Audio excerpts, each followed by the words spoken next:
Hi my dear students, இப்போ நம்ம பார்க்க போது நியூ சாப்டர் எலக்ட்ரோமேக்னெட்டிக் இண்டக்ஷன். இப்போ நான் நியூ சாப்டர் ஸ்டார்ட் பண்ண போகிறேன். இந்த கிளாஸ்லேருந்து இந்த வீடியோலேருந்து new chapter electromagnetic induction discuss பண்ண போகிறோம். இது ஒன்றும் நியூன்னு சொல்ல முடியாது, இது உங்களுக்கு ஃபெமிலியரான ஒரு டாபிக் தான். எலக்ட்ரோமேக்னெட்டிக் இண்டக்ஷன் 10th ஸ்டாண்டர்ட் நம்ம படிச்சிருக்கோம். எலக்ட்ரோமேக்னெட்டிக் இண்டக்ஷன் என்னன்றது அதை பற்றி தான் இந்த சாப்டர் ஃபுல்லாக டிஸ்கஸ் பண்ண போகிறோம். It is one of the most important and very easy topic, very easy chapter. ஈஸியாக நம்ம படிக்கலாம், நல்லா அண்டர்ஸ்டாண்ட் பண்ணலாம். ஸோ இந்த சாப்டர் கண்டினியூஸாக வாட்ச் பண்ணுங்கள். It will be very useful for you for your board exams. Okay, நான் ஸ்டார்ட் பண்ணுறேன். எலக்ட்ரோமேக்னெட்டிக் இண்டக்ஷனாக என்ன அப்படின்றத பார்க்கறதுக்கு முன்னாடி சில விஷயங்கள் நம்ம டிஸ்கஸ் பண்ணிக்கிறது நல்லது. ஸோ ஃபர்ஸ்ட் ஒன் பார்த்திங்க அப்படின்னா என்னென்னா, when a current carrying conductor is associated with a magnetic field. This was said by Hans Christian Ørsted. எப்பொழுதுமே ஒரு கண்டக்டரில் கரண்ட் இந்த கரண்ட் இதில் பாஸ் ஆகிட்டு இந்த கண்டக்டரில். ஸோ இப்போ இந்த கண்டக்டரில் கரண்ட் பாஸ் ஆகிட்டுருக்கு அப்படின்னா அந்த கண்டக்டரை சுற்றி மேக்னெட்டிக் ஃபீல்டானது உருவாகும். There is a magnetic field around the current carrying conductor. சரியா? இதே current carrying, the shape of the current carrying conductor is for example loop or solenoid or coil. ஒரு காயிலாவோ லூப்பாவோ சொலினாய்டாவோ இருக்க கண்டக்டர், அந்த கண்டக்டரில் கரண்ட் பாஸ் ஆச்சுன்னா அப்போ உங்களுக்கு என்ன க்ரியேட் ஆகும் அப்படின்னா மேக்னெட்டிக் ஃபீல்டு க்ரியேட் ஆகும். அந்த current carrying loop or coil or solenoid acts as a bar magnet. ஒரு கரண்ட் கேரியிங் சொலினாய்டானது பார் மேக்னெட்டாகவே செயல்படும்னு சொல்கிறாங்க. ஸோ அப்போ கரண்ட்டு பாஸ் ஆகும் பொழுது அதை சுற்றி மேக்னெட்டிக் ஃபீல்டு உருவாகுது அப்படின்றது உறுதி. ஸோ அப்போ இந்த இடத்துல ஒரு கொஷின் வருது, சார் கரண்ட்டை வச்சு மேக்னெட்டிக் ஃபீல்டை உருவாக்குறோம், மேக்னெட்டிக் ஃபீல்டை வச்சு கரண்ட்டை உருவாக்க முடியாதா? இப்போ இந்த அளவுக்கு நம்ம யோசிக்கிறோம். அந்த காலத்தில் சயின்டிஸ்ட் இதை ப்ரூஃப் பண்ண ட்ரை பண்ணாங்க, நிறைய பேர் ட்ரை பண்ணி எப்படியாவது மேக்னெட்டிக் ஃபீல்டை வச்சு கரண்ட்டை உருவாக்கணும் அப்படின்ட்டு நிறைய அட்டெம்ப்ட் இருந்தது. But most of them goes to failure. நிறைய ஃபெயிலியர் ஆயிடுச்சு, அவங்களால ப்ரூஃப் பண்ண முடியல. அதுக்கப்புறம் மைக்கேல் ஃபாரடே அப்படின்றவரும் ஜோசப் ஹென்ரி அப்படின்றவரும், Michael Faraday London scientist UK, Joseph Henry USA American scientist, இவங்க ரெண்டு பேரும் சைமில்டேனியஸாக பட் இண்டிபெண்ட்டாக ஒருத்தர் சார்ந்துடாமல் இந்த எலக்ட்ரோமேக்னெட்டிக் இண்டக்ஷனை உருவாக்குறதுக்கு, இந்த ஃபினாமினான ப்ரூஃப் பண்ணுறதுக்கு நிறைய முயற்சி பண்ணாங்க. தட் மீன்ஸ் மேக்னெட்டிக் ஃபீல்டை வச்சு கரண்ட்டை உருவாக்குறதுக்கு ட்ரை பண்ணாங்க. பட் அதில் மோஸ்ட் சக்ஸஸ்ஃபுல்லாக பண்ணவர் யார் அப்படின்னா mister Michael Faraday. In 1831 he achieved. அவர் தான் என்ன செஞ்சார் அப்படின்னா இந்த எலக்ட்ரோமேக்னெட்டிக் இண்டக்ஷன் ஃபினாமினான பர்ஃபெக்டாக எல்லாத்துக்கும் கண்டுபிடிச்சி கொடுத்தார். இந்த எலக்ட்ரோமேக்னெட்டிக் இண்டக்ஷன் என்ன சார் அவ்வளோ முக்கியமா? மைக்கேல் ஃபாரடே இவ்வளோ பெருமையாக சொல்கிறீங்களே, எலக்ட்ரோமேக்னெட்டிக் இண்டக்ஷன்றது ரொம்ப முக்கியமான ஒரு ஃபினாமினானா, இதை கண்டுபிடிச்சதுக்கு இவ்வளோ பெரிய கிரெடிட் அப்படின்னு கேட்கலாம். It is a most important phenomenon. ஏன் சார் அப்படின்னா எலக்ட்ரோமேக்னெட்டிக் இண்டக்ஷன்ற ஒரு கான்செப்ட் இருக்கிறதுனால தான் இன்றைக்கி கூட நமக்கு 24 மணி நேரம் தடையில்லா மின்சாரம் கிடைக்குது. சொல்கிறோம் இல்லையா, 24 ஹவர்ஸ் வேணும், 24 ஹவர்ஸ் கரண்ட் வேணும், கரண்ட் கட் ஆகக்கூடாது. அதுவும் சம்மர்லாம் நம்ம சொல்கிறோம், ஐயோ ஒரு 5 நிமிஷம் கரண்ட் கட் ஆனாலே நம்ம சொல்கிறோம். அந்தளவுக்கு ஒவ்வொரு சிட்டிசனுக்கும் ஒவ்வொரு ஃபேமிலிக்கும் நம்ம கரண்ட்டை ப்ரொவைட் பண்ணணும், கவர்மெண்ட் ப்ரொவைட் பண்ணணும் அப்படின்னா ப்ரொடக்ஷன் அதிகமாக இருக்கும். ஸோ கரண்ட்டை எப்படியெல்லாம் ப்ரொடியூஸ் பண்ணலாம், பவர் ப்ரொடக்ஷனுக்கு என்னென்னலாம் மெத்தட் நம்ம சொல்கிறோம், wind energy, tidal energy, nuclear energy, thermal energy நிறைய சொல்கிறோம். அப்புறம் ஹைட்ரோ எலக்ட்ரிக் பவர் எனர்ஜி, இந்த மாதிரி நிறைய எனர்ஜி கன்வர்ஷன்ஸ் இருக்குது. So one energy, any form of energy is converted into electrical energy by the method of electromagnetic induction. This is the phenomenon to convert various forms of energy into electrical energy. Electrical energy மாற்றுறதுக்கு இப்போ wind energy electrical எனர்ஜியாக மாற்றணுமா, tidal energy electrical எனர்ஜியாக மாற்றணுமா, அந்த மாதிரி எந்த ஒரு energy electrical எனர்ஜியாக மாற்றணும் அப்படின்னா ஸோ எலக்ட்ரோமேக்னெட்டிக் இண்டக்ஷன் நீங்கள் பயன்படுத்தி ஆகணும். This phenomenon is very much useful. It produces a revolution சொல்லலாம், ஒரு பெரிய புரட்சியை ஏற்படுத்திச்சு இதில் பவர் ப்ரொடக்ஷன். ஸோ அதனால தான் இந்த எலக்ட்ரோமேக்னெட்டிக் இண்டக்ஷன்றது ரொம்ப முக்கியமான டாபிக்னு சொன்னேன். ஸோ இன்றைக்கி நிலைமையில் எலக்ட்ரோமேக்னெட்டிக் இண்டக்ஷன்றது இட்ஸ் எசென்ஷியல். இதை பற்றி நம்ம தெரிஞ்சுக்கணும், முழுசாக தெரிஞ்சுக்கணும், படிக்கணும். அதுக்காக தான் இந்த சாப்டரை உங்களுக்கு சிலபஸில் வச்சுருக்காங்க. So one of the most important and interesting chapter. சரி, இப்போ நான் எலக்ட்ரோமேக்னெட்டிக் இண்டக்ஷனுக்கு இன்ட்ரொடக்ஷன் தான் கொடுத்துட்ருக்கேன். இந்த வீடியோவில் ஃபுல்லாக இன்ட்ரொடக்ஷன் தான் கொடுக்க போகிறேன். ஏன்னா இந்த எலக்ட்ரோமேக்னெட்டிக் இண்டக்ஷனாக என்னென்னு தெரிஞ்சுக்கிறதுக்கு முன்னாடி மேக்னெட்டிக் ஃப்ளக்ஸ் அப்படின்னா என்னென்னு தெரிஞ்சுக்கணும். மேக்னெட்டிக் ஃப்ளக்ஸ் இந்த வார்த்தைக்கான அர்த்தம் உங்களுக்கு தெரிஞ்சிருக்கணும். எலக்ட்ரிக் ஃபீல்டு அண்ட் சார்ஜஸ் அப்படின்ற ஃபஸ்ட்டு சாப்டரில் நீங்கள் எலக்ட்ரிக் ஃப்ளக்ஸ்னால் என்னென்னு தெரிஞ்சிட்ருப்பீங்கன்னு நினைக்கிறேன். எலக்ட்ரிக் ஃப்ளக்ஸ்னால் என்னென்னு தெரிஞ்சுக்கிட்டிங்கன்னா அதே தான் மேக்னெட்டிக் ஃப்ளக்ஸும். அங்கே எலக்ட்ரிக், இங்கே மேக்னெட்டிக், அவ்வளோதான் வித்தியாசம். என்ன சார் சொல்ல வரீங்க?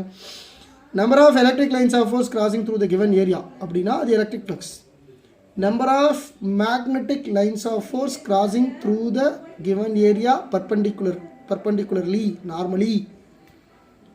So இப்போ for example இப்போ இதுதான் ஏரியா, சரியா? இந்த ஏரியாக்குள்ளே இந்த ஏரியாக்குள்ளே, திஸ் இஸ் ஏரியா, இந்த ஏரியாக்குள்ளே எவ்வளோ நம்பர் ஆஃப் லைன்ஸ் போகுது இப்படி நம்ம ட்ரா பண்ணி காமிக்கலாம். So this is a perpendicular. இந்த இடத்துல இப்படி இதுதான் ஏரியா அப்படின்னா இந்த ஏரியாவுக்குள்ளே மட்டும் எவ்வளோ நம்பர் ஆஃப் லைன்ஸ் போகுது அப்படின்னு சொன்னால் அதுக்கு பேர் தான் ஃப்ளக்ஸ். என்ன லைன்ஸ் போகுது? Magnetic lines. ஸோ அதனால் இது என்ன சொல்லுவோம்னா மேக்னெட்டிக் ஃப்ளக்ஸ். மேக்னெட்டிக் பி, ஃப்ளக்ஸுக்கு phi. Here pi is a Greek alphabet which is used to represent flux. Electric flux na pi e ன்னு போடுவோம், magnetic flux na pi b ன்னு போடுவோம். சரியா? ஸோ இப்போ நான் மறுபடியும் சொல்ல பாருங்கள். Number of magnetic lines of force passing or crossing through the given area normally. இந்த இடத்துல நார்மலின்ற வார்த்தை எதை குறிக்குது அப்படின்னா ஏரியா இப்படி இருந்தால் அதில் போகக்கூடிய லைன்ஸ் இப்படி இருக்கணும். That is perpendicular to the area. பார்த்துங்க. ஸோ என்னோடய ஹேண்ட் தான் இந்த ஏரியா அப்படின்னா அதில் போகக்கூடிய லைன்ஸ் இப்படி பர்பண்டிகுலராக இருக்கும்.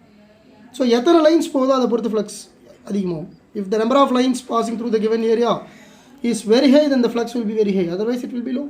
ஸோ இந்த நம்பர் ஆஃப் லைன்ஸ் தான் டிட்டர்மைன் பண்ணுது மேக்னெட்டிக் ஃப்ளக்ஸ் அதிகமாக குறைவா அப்படின்றது. இந்த மேக்னெட்டிக் ஃப்ளக்ஸ் அப்படின்றது என்ன அப்படின்னா it is a scalar quantity.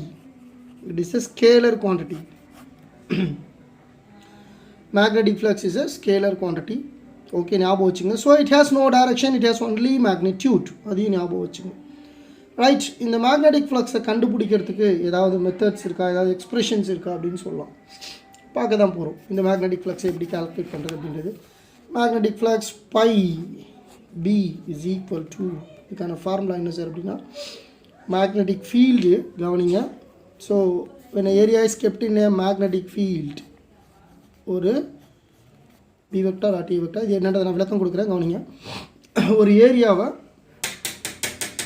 ஏரியாவை நம்ம மேக்னெட்டிக் ஃபீல்டில் வைக்கிறோம், ஒரு பர்டிகுலர் ஏரியாவை. ஃபார் எக்ஸாம்பிள் இந்த நோட் தான் வந்து மேக்னெட்டிக் ஃபீல்டு. இது ஃபுல்லாக மேக்னெட்டிக் ஃபீல்ட் லைன்ஸ் இங்கே பாஸ் ஆகிட்டுருக்கு அப்படின்னா இதில் ஒரு பர்டிகுலர் ஏரியா வச்சோம் அப்படின்னா அந்த ஏரியாவில் எவ்வளோ லைன்ஸ் போகுது அப்படின்றது தான் ஃப்ளக்ஸ், வேறு ஒன்றும் கிடையாது.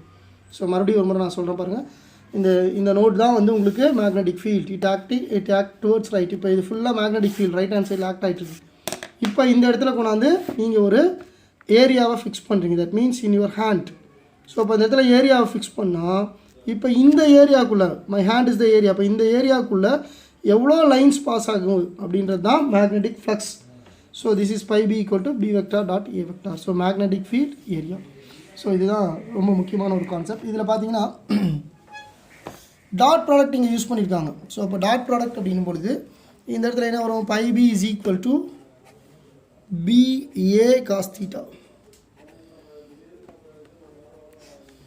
Pi B is equal to BA cos theta.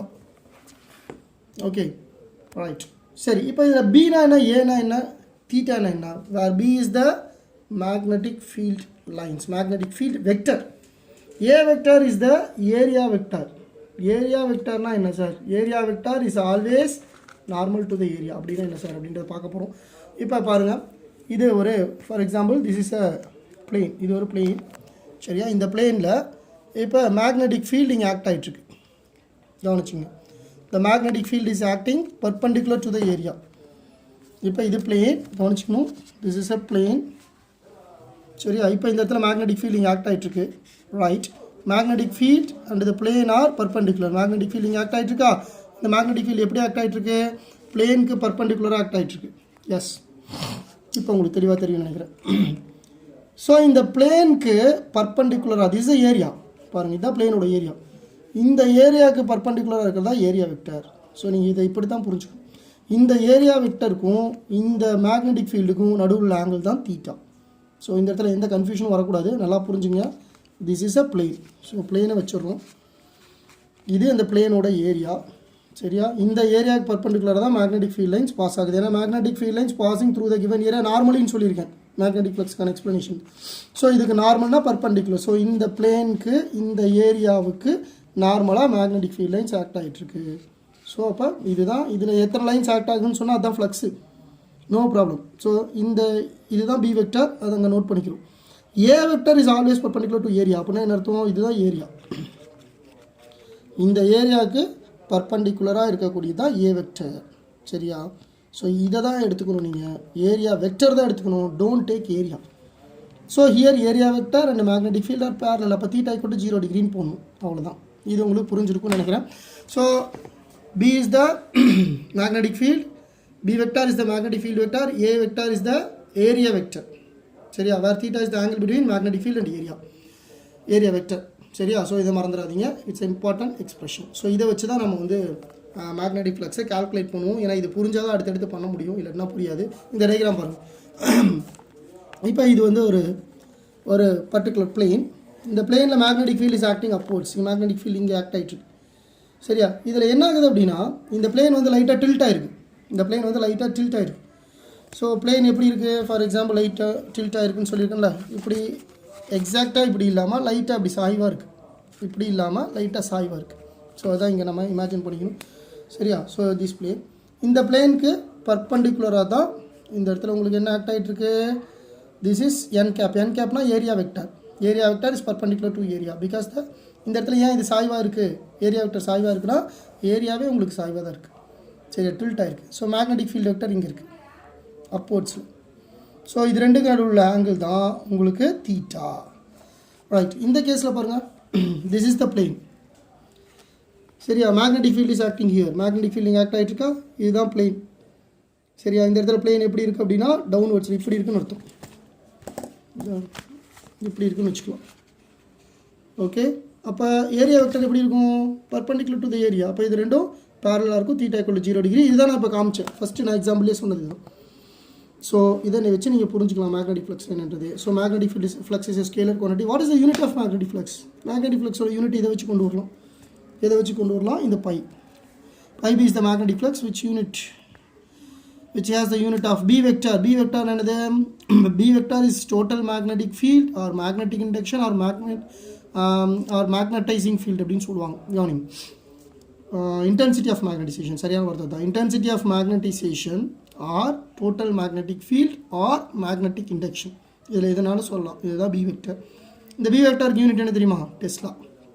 What is the unit of area? Meter square. So Tesla meter squared is the unit of magnetic flux.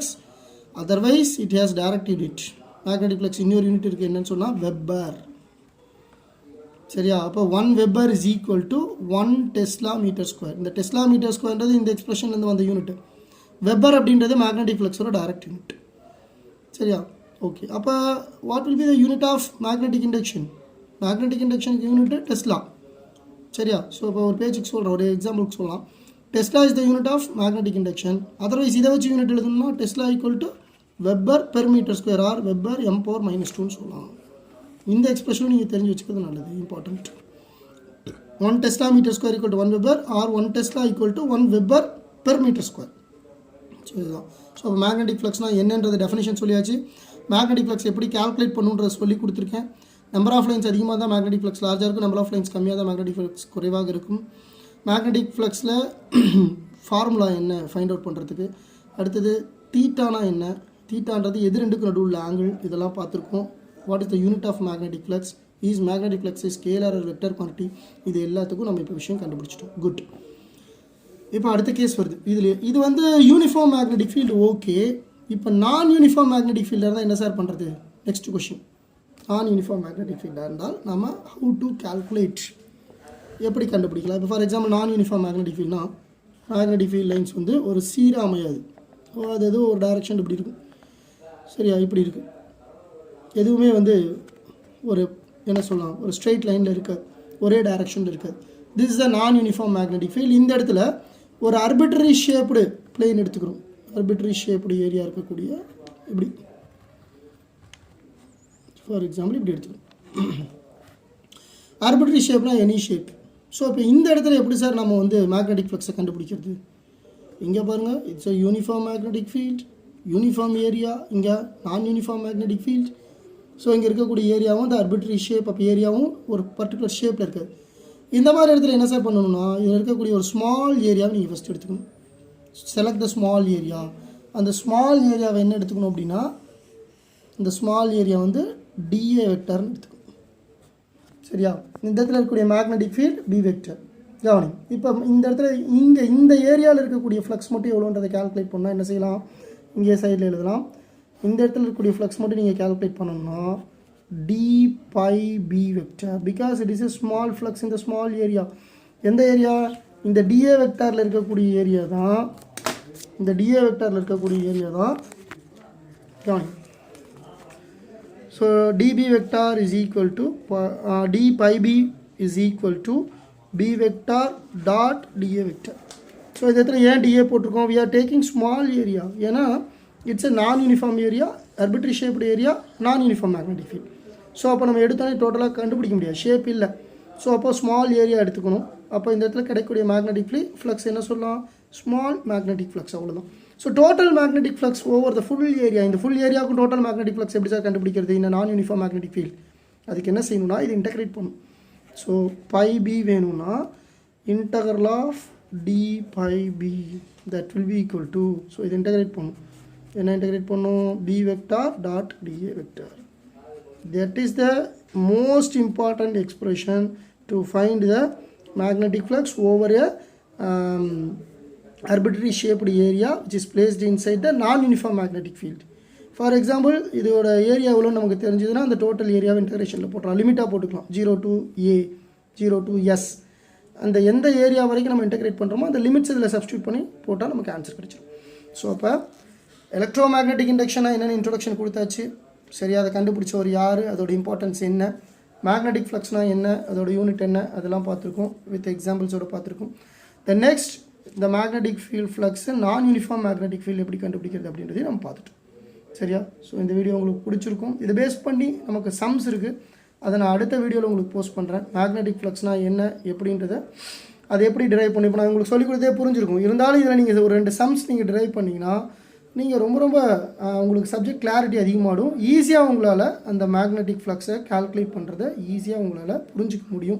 நீங்களும் 4 பேர்த்துக்கு சொல்லி தரலாம். சரி, அதை நான் நெக்ஸ்ட் வீடியோவில் போஸ்ட் பண்ணுறேன். கண்டினியூஸாக பாருங்கள். எலக்ட்ரோ மேக்னெட்டிக் இண்டக்ஷன் இன்றைக்கி தான் ஸ்டார்ட் பண்ணியிருக்கோம். ஸோ கண்டினியூஸாக இந்த வீடியோஸை பாருங்கள், டெஃபினட்டாக யூஸ்ஃபுல்லாக இருக்கும். நிறைய பேர்த்துக்கு ஷேர் பண்ணுங்கள், இது நிறைய ஸ்டூடெண்ட்ஸ்க்கு யூஸ்ஃபுல்லாக இருக்கும். தேங்க்யூ ஃபார் வாட்சிங். தேங்க்யூ.